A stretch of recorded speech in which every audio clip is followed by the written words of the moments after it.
घर वाला बाहर वाला।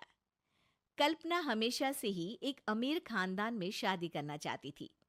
उसकी और विजय की अरेंज्ड मैरिज हुई थी। विजय कल्पना के लिए वो सब करता है जो उसे पसंद है, चाहे वीकेंड्स पर महंगे रेस्टोरेंट में जाना हो या महंगे तोहफे लाना। पर कल्पना के लिए ये सब काफी नहीं था। विजय, हम जब आखिरी बार वो मॉल गए थे और हमने वो वाज देखा था, वो हमारे कमरे में कितना अच्छा लगेगा ना।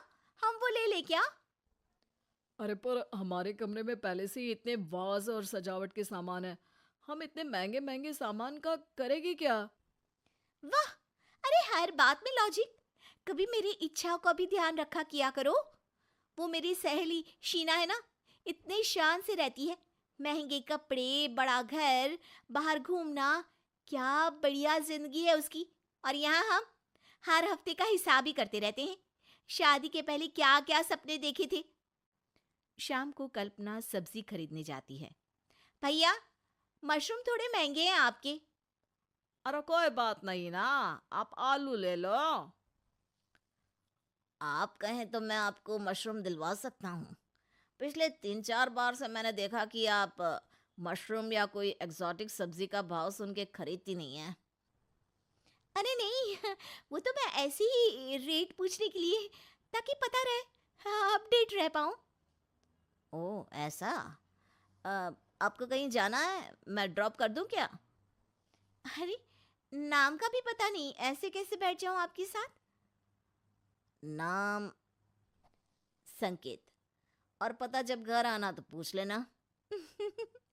ठीक है, ड्रॉप कर ही दो।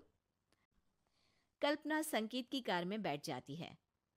वैसे आप रहती कहाँ हैं? बातों बातों में कल्पना संकेत को सब बता देती है। ओह, तो आपके पति जॉब करते हैं? हाँ, कहने को तो फुल टाइम जॉब करते हैं, पर पैसा पार्ट टाइम कभी नहीं आता। मेरी तो लाइफ ही खराब हो गई उनके साथ शादी करके। कल्पना की रोती शक्ल देखकर संकेत को बुरा लगता है। अगर आपको कोई भी परेशानी है तो आप ये मेरा नंबर ले लीजिए, मैं पास ही में रहता हूँ। अगले दिन फिर कल्पना जानबूझकर संकेत से टकरा जाती है। धीरे धीरे दोनों रोज उसी समय मिलने लगते हैं। मेरे पास तो तुम्हें देने के लिए कुछ भी नहीं है। तुमने मेरे लिए इतना कुछ किया है, मैं बदले में तुम्हें क्या दूं? मुझे तुमसे कुछ नहीं चाहिए कल्पना, बस तुम खुश रहो। दोनों अक्सर बाहर घूमने जाते हैं, महंगे रेस्टोरेंट्स में खाना खाते हैं और कल्पना ढेर सारी शॉपिंग करती है। आजकल घर लौटने में तुम्हें बहुत देरी हो जाती है। हाँ, मेरी कुकिंग क्लास थोड़ी ज्यादा देर चल रही होती है आजकल। पर तुम्हें उससे क्या? तुम्हारा तो ध्यान ही नहीं है मुझ पर। तुम तो बस अपने ऑफिस के कामों में ही बिजी रहो। कल्पना संकेत से इसी तरह रोज ये कहकर मिलती है कि विजय उसे घर से बाहर निकलने की इजाजत नहीं देता। संकेत के दिल में भी कल्पना के लिए सिंपैथी आ जाती है। अब कल्पना को यूं बाहर जाना, महंगे रेस्टोरेंट्स में खाना घूमना पसंद आ गया है। अब उसके पांव घर में टिकते ही नहीं। वो बस अपना फोन लेकर या तो फेसबुक पर चैटिंग करती रहती या बाहर घूमने निकल जाती। कल्पना क्या हुआ है, आजकल बहुत ही बिजी शेड्यूल हो गया है तुम्हारा। मेरा मतलब है, तुम्हें 2 मिनट बैठकर मुझसे बात करने तक का वक्त नहीं मिलता क्या? अब मेरी एक सहेली का फोन है, चलती हूँ मैं। कल्पना फोन लेकर कमरे में चली जाती है। हाँ सोमेश, कॉलेज की बात तो तुम भूल ही गए कि हम कितना साथ घुमा करते थे। शादी की बात तो मेरा जीवन ही बर्बाद हो गया है। विजय को मेरा किसी से फोन पर बात करना भी पसंद नहीं है। मैं तो बिल्कुल अकेली हो गई हूँ। अरे अरे प्लीज, तुम रो मत कल्पना। आज मिलते हैं ना, तुम दिल खोलकर मुझसे सब शेयर कर सकती हो। आंसू तो हम लड़कियों का सबसे अच्छा गहना होता है। इन्हें प्यास काटने में क्यों बर्बाद करूं भला? कभी तो खुद के भले के लिए इस्तेमाल कर ही सकती हूँ मैं। कल्पना और सोमेश एक बड़े से मॉल में जाते हैं। कल्पना मॉल में आकर बहुत खुश हो जाती है। तभी अचानक उसे वहां संकेत दिखता है। जैसे तैसे अपना मुंह छुपाकर वहां से बाहर निकलने लगती है। उतने में विजय से जाकर टकरा जाती है। विजय, तुम यहाँ? हाँ, मैं? क्यों, मैं नहीं आ सकता यहाँ तुम्हारे साथ मॉल में?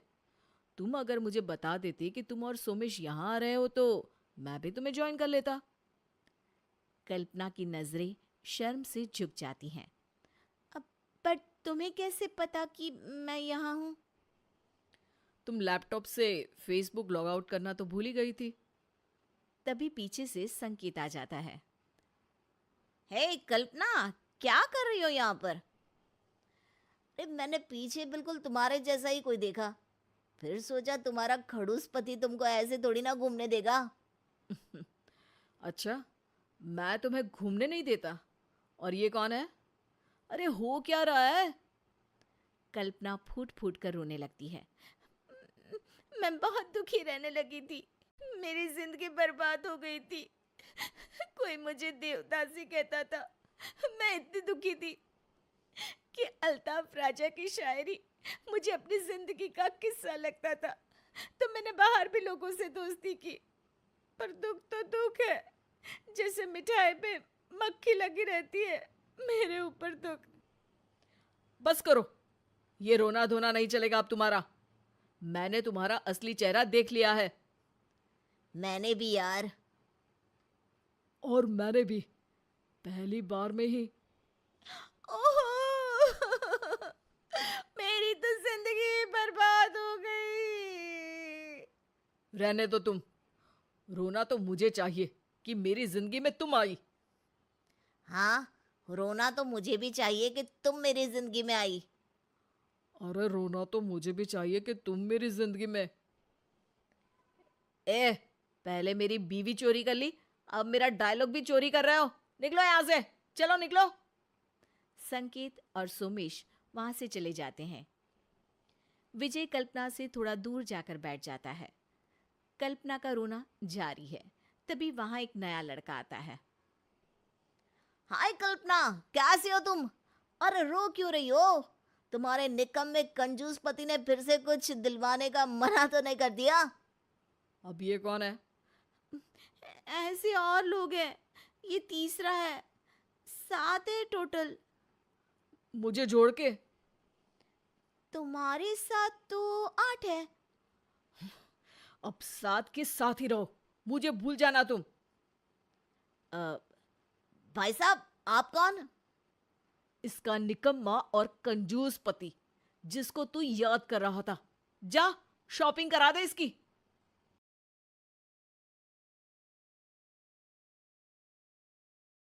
घुंघराले बाल। राइना बचपन से ही खूब सुंदर थी। उसके लंबे लंबे घुंघराले बाल से हमेशा उसका चेहरा ढका रहता। आरा भूत ने बनकर घूमती रहती है, चल तेरे बाल कटवा दूं। अच्छा, क्यों भला? स्कूल में तो सारा वक्त बांधकर घूमना पड़ता था।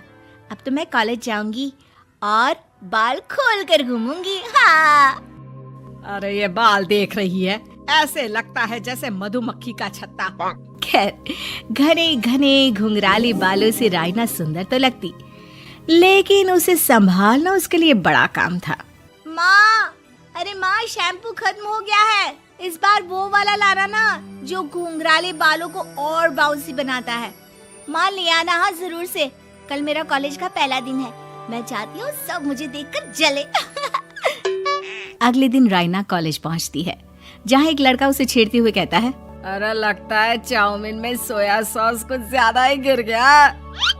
अरे मुझे तो चेहरा दिख ही नहीं रहा। लड़कियां भी राइना का मजाक उड़ाती है। अरे यार, ये कंगना की कॉपी करके कौन आया है? लोकल कंगना, और कौन? राइना को सभी पर गुस्सा आता है, लेकिन वो कुछ नहीं कहती। स्कूल में तो बाल बंधे ही रहते थे, लेकिन कॉलेज में राइना एक लड़की से कहती है, हाय, मेरा नाम राइना है, मुझे आर्ट्स डिपार्टमेंट में जाना है, कहाँ से है रास्ता? अपने बाल हटा कर देखो, सामने ही बोर्ड लगा है। राइना को कॉलेज में भी दोस्त बनाने में दिक्कत आ रही थी। वो रोते रोते घर आ जाती है। माँ, मैं क्या करूं? आज तो सारे दिन लोगों ने न जाने क्या क्या बोलकर मेरा मजाक ही बना कर रख दिया। माँ प्लीज कुछ करो ना मेरे बालों का। मैंने तो पहले ही कहा था कटा दे, पर तू। अरे कटाने से क्या होगा, उल्टा जो थोड़े बांध कर ये इन्हें समेट सकती है ना, वो भी नहीं कर पाएगी। तो क्या मेरी कोई दोस्त नहीं बनेगी कॉलेज में, या मैं हमेशा लोगों के मजाक का ही शिकार होती रहूंगी? रायना जोर जोर से रोने लगती है। तभी उसका छोटा भाई आ जाता है और रायना के बालों के बीच एक पेंसिल छुपा देता है। तभी उसका दोस्त भी पीछे से आ जाता है। अरे ढूंढो ढूंढो, कहाँ है पेंसिल? मैं नहीं बताऊंगा। दोस्त काफी कोशिश करता है लेकिन उसे पेंसिल नहीं मिलती। वो वहाँ से चला जाता है। थैंक्स दी, आज आपके बालों ने तो मुझे बचा ही लिया। अच्छा, बहुत दिनों के बाद बालों को लेकर कुछ अच्छा सुनने को मिला। मुझे भी पहले लगता था कि मेरे बाल सबसे सुंदर है, लेकिन अब पता चला। अरे क्या पता चला, क्या हो गया? देख, किसी भी चीज के ना दो पहलू होते हैं। या तो तुम बालों से ही लोगों का मन जीतो, या फिर रोती रहो। अब ऐसे घने बाल तो तुम्हें भगवान ने दिए हैं। रायना को पिता की बात समझ में आ जाती है। वो सोच लेती है कि जिन बालों के कारण वो कॉलेज में एक भी दोस्त नहीं बना पा रही है, उन्हीं बालों से वो दोस्तों की लाइन लगवा देगी। अगले दिन कॉलेज में डेस्क में रायना बालों को आगे कर लेती है और लोगों को लगता है कि रायना का चेहरा पीछे है, लेकिन रायना घने घुंघराले बालों को हटाकर हंसने लगती है। देखा मेरे बालों का कमाल, इससे मेरा चेहरा भी नहीं दिखता और मैं चलती क्लास में सो भी सकती हूँ। सभी रायना को देखकर हंसने लगते हैं। क्लास में परीक्षा चल रही होती है तो रायना अपने बालों में चीटिंग के पेपर छुपा छुपा कर आसपास के बच्चों की मदद भी कर देती है, जिसके बाद से तो रायना क्लास की हीरोइन बन जाती है। वाह रायना, तेरे बाल तो बहुत कमाल के हैं। मैं तो इन्हीं के कारण पास हो गई। और पता है, मैं तो अपने काम का सामान रायना के बालों के बीच में ही फंसा देती हूँ। जैसे जैसे काम होता है वैसे वैसे इस्तेमाल करती हूँ। अब तो क्लास में हर कोई रायना के साथ बैठने की जिद करता। रायना में इसे लेकर घमंड आ जाता है। उसे लगता है कि वही क्लास की सबसे डिमांडिंग लड़की है। फिर एक दिन, मैं इस कॉलेज में नई नई आई हूँ, क्या आप मेरी दोस्त बनेंगी? मैं? ओह सॉरी, मैं इस क्लास की सबसे डिमांडिंग लड़की हूँ। हर कोई मेरे साथ ही रहना चाहता है। एक काम करो ना, वो पीछे की सीट दिख रही है, जाओ जाकर वहीं बैठ जाओ। लड़की को रायना की बात बहुत बुरी लगती है, लेकिन वो करती भी तो क्या, जाकर चुपचाप पीछे की सीट पर बैठ जाती है। तो आज का लेसन सबने याद किया है ना बराबर से? जितनी भी चीटिंग करने वाली लड़कियां थी वो रायना के पीछे जाकर बैठ जाती है और जोर से चिल्लाती है, जी मैम, सब कुछ याद है, कहीं से भी पूछ लो, हम तो मास्टर हैं मास्टर, क्यों? ये बोलकर वो रायना के कंधे पर हाथ रख देती हैं। रायना भी खुश होती है कि कॉलेज की सबसे स्मार्ट लड़कियों का ग्रुप उसका दोस्त है। पीछे बैठी वो लड़की देखती है कि कैसे मैडम के सवाल लड़कियां रायना के सर को देखकर दे रही है। शाबाश, मुझे खुशी है कि तुम लोग इतनी अच्छी पढ़ाई करने लगी हो। मैं प्रिंसिपल से कहकर तुम लोगों की स्कॉलरशिप की बात करूंगी, जिससे तुम लोगों के माता पिता का पैसा जो फीस में लग रहा है वो बच जाए। सभी लड़कियां खुश हो जाती हैं। टीचर के जाने के बाद एक लड़की कहती है, गर्ल्स, अब हम लोग ना सिर्फ सबसे स्मार्ट बल्कि सबसे इंटेलिजेंट भी हो गए हैं। इसी बात पर आने वाले संडे को मेरे घर पर पार्टी, सबको आना है, ओके? सभी लड़कियां पार्टी के लिए एक्साइटेड हो जाती हैं। रायना भी। माँ, मेरे कॉलेज की सबसे स्मार्ट लड़की ने पार्टी रखी है संडे को। मैं भी वहाँ सबसे अच्छी दिखना चाहती हूँ, लेकिन ये बाल। घुंघराले बालों का तो कर भी क्या सकती है। तभी उन लोगों की नजर पार्लर के एक इश्तिहार पर पड़ती है जो 3000 रुपए में बाल स्ट्रेट कर रहा था। माँ, मुझे पैसे देना, मैं बाल सीधे करवा कर आती हूँ, संडे को पार्टी में सबसे अच्छी लगूंगी। बस फिर क्या था, अपने घुंघराले बालों को रायना पार्लर जाकर स्ट्रेट यानी कि सीधा करवा लेती है। और फिर पार्टी वाले दिन, हाय गर्ल्स, कैसी लग रही हूँ मैं? ओह नो, शिट, ये क्या करवा लिया बालों का हाल? और जिसके घर पार्टी थी वो लड़की, अरे ये क्या करवा लिया? तुम्हें मालूम नहीं है, जिस बालों में चीटिंग रखकर हम लोग टीचर के अगर इम्प्रेशन जमाते थे, उन बालों को तुमने। अरे हमें तो स्कॉलरशिप भी मिलने वाला था अब तुमने बाल सीधे करवा लिए, अब तुम हम लोगों के लिए किसी काम की नहीं हो। अरे लेकिन हम दोस्त तो है ना, क्या मैं अच्छी नहीं लग रही हूँ? हमें तेरे अच्छे और बुरे लगने की कोई जरूरत नहीं है। हम लोगों को तेरे बालों से फायदा था, अब वो नहीं है तो हम तेरे दोस्त भी नहीं है। जा जाकर बाल वापस घुंघराले करके आ, तभी तो हम लोगों की दोस्त बन सकती है।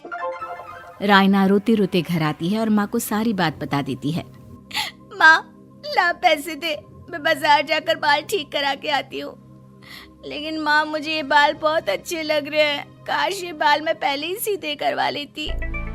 देख बेटा, पैसे तो मैं तुझे दे दूं, लेकिन वैसे बाल करके तू फिर ऐसे दोस्त बनाएगी जो तेरे साथ मतलब के लिए जुड़े हैं। लेकिन इन बालों में तू ऐसे दोस्त बनाएगी जो तेरे साथ जीवन भर का साथ निभाएंगे। रायना को माँ की बात